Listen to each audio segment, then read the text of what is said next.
నమస్తే. కొడాలి వెంకటేశ్వరరావు గుడివాడ శాసనసభ్యులుగా పనిచేసినటువంటి వ్యక్తి. వైఎస్ జగన్మోహన్ రెడ్డి గారి క్యాబినెట్లో మంత్రి బాధ్యతలు కూడా నిర్వహించినటువంటి పాపులర్ పొలిటీషియన్. ముందు తెలుగుదేశంలో ఎన్నిక కాబడి తరువాత డాక్టర్ వైఎస్ రాజశేఖర రెడ్డి గారి మరణం తర్వాత జగన్మోహన్ రెడ్డి గారితో ప్రయాణం చేసి వైఎస్ఆర్ కాంగ్రెస్ పార్టీలో కూడా 2 సార్లు విజయం సాధించినటువంటి శాసనసభ్యులు కొడాలి నాని గారు. ఆయన ఈ మధ్యన తీవ్రమైన అస్వస్థతకు గురి కావడంతో ఆయనకి తక్షణమే గుండె చికిత్స చేయవలసినటువంటి పరిస్థితి ఏర్పడటంతో ముంబైలో పాండా దగ్గర శస్త్రచికిత్సను నిర్వహించుకొని సురక్షితంగా హైదరాబాద్ చేరుకొని హైదరాబాదులో విశ్రాంతి తీసుకుంటున్నారు. ఈ సందర్భంలో ఈనాడులో ఒక వార్త, చాలా విచిత్రమైన వార్త, సత్యదూరమైన వార్త, కక్షపూరితమైన వార్త. ఇవాళ చూసి కించిత్ ఆశ్చర్యపోయాను. కానీ తర్వాత అనుకున్నాను, ఏముంది జర్నలిజంలో ఈనాడుకు స్టాండర్డ్స్ అయిపోయాయి. చంద్రబాబు నాయుడు గారికి అనుకూలంగాను వైఎస్ఆర్ కాంగ్రెస్ పార్టీకి వ్యతిరేకంగాను ఏ రాత పడితే ఆ రాత రాయడానికి సిద్ధపడినటువంటి పత్రిక ఈనాడు అనేది మరొకసారి నిరూపించుకున్నది అనేటువంటి మాట. లార్జెస్ట్ సర్క్యులేటెడ్ తెలుగు డైలీ అని అంటారు దాన్ని. నిజంగానే కొద్ది గొప్ప సర్క్యులేషన్ ఎక్కువ ఉన్నటువంటి పత్రిక. ఆ పత్రిక జర్నలిజం యొక్క విలువల్ని కూడా పక్కన పెట్టేసి కొడాలి నాని గారి మీద కక్ష తీర్చుకోవటము, జగన్మోహన్ రెడ్డి గారి మీద కక్ష తీర్చుకోవడానికి వార్తలు రాసేటటువంటి దీన స్థితికి వెళ్ళినందుకు నిజంగా జర్నలిజం మీద గౌరవం ఉన్నవారు ఎవరైనా కించిత్ జాలి పడవలసినటువంటి అవసరం ఉందని భావిస్తున్నాం.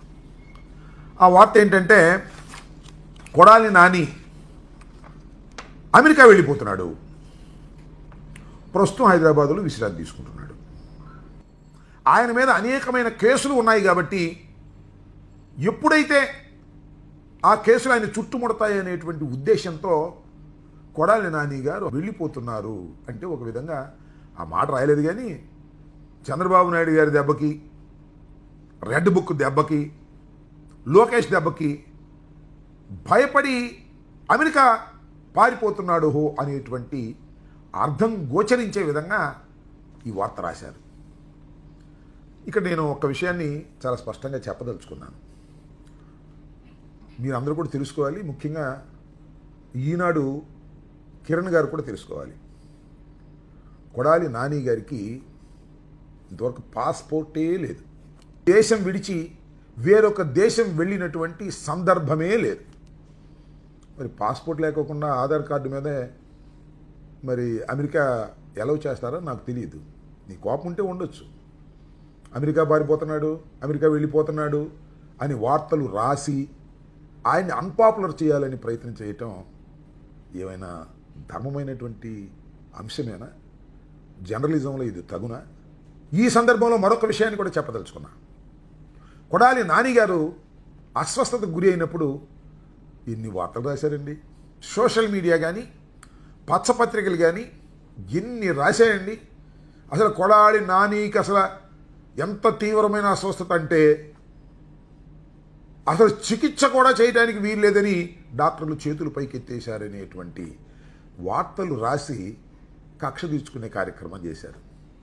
అప్పుడు నేను చాలా స్పష్టంగా చెప్పా, ఆయన ముంబై వెళ్తున్నారు, పాండా దగ్గర ఆపరేషన్ చేయించుకుంటున్నారు, సురక్షితంగా ఆయన మళ్ళీ తిరిగి వస్తాడు, రాజకీయాల్లో పాల్గొంటాడు, అద్భుతమైనటువంటి ఫ్యూచర్ ఆయనకు ఉంది అని నేను చాలా స్పష్టంగా చెప్పినటువంటి విషయాన్ని కూడా ఇప్పుడు గుర్తు చేస్తున్నాను. కొడాలి నాని గారి మీద మీకు కక్ష ఉంటే ఉండొచ్చు. ఎందుకంటే ఆయన మీ సామాజిక వర్గం కాబట్టి, తెలుగుదేశంలో మొదటిగా శాసనసభ్యుడయ్యాడు కాబట్టి, ఇవాళ జగన్మోహన్ రెడ్డి గారికి అండగా ఉంటున్నాడు కాబట్టి మీకు కక్షా కార్పణ్యాలు ఉంటే ఉండవచ్చును. కానీ అసత్యాలను రాస్తారు ఏంటండి బాబు? నాకు అర్థం కాలేదు. మీ జర్నలిజం ఏంటి? మీ వ్యవహారం ఏంటి? నిన్న కూడా చూసాం, జర్నలిజం విలువలు ఎంతగా దిగజారి వార్తలు రాస్తుందో ఈనాడు స్పష్టంగా అర్థమైంది. సికీ ఒప్పందం జరిగినప్పుడు ఆర్పి గుప్తా మేనేజింగ్ డైరెక్టర్గా ఉన్నాడని, దానిలో కొన్ని తప్పులు జరిగాయని, అందువల్ల ఆయన్ని హఠాత్తుగా పదవి నుంచి పంపించేశారనే వార్త రాశారు. నిజానికి ఒప్పందం జరిగింది 2021లో, కానీ ఆయన అక్కడికి వచ్చి చేరింది 2023లో. పొంతం లేని వార్తలు. ఎక్కడ సందు దొరికితే అక్కడ వైసీపీ మీద, జగన్మోహన్ రెడ్డి గారి మీద, జగన్మోహన్ రెడ్డి గారికి అనుకూలంగా ఉండేటటువంటి వ్యక్తుల మీద బురద జల్లే కార్యక్రమంలోనే ఈనాడు నిమగ్నమై ఉన్నదనేది చాలా స్పష్టంగా అర్థమవుతుంది.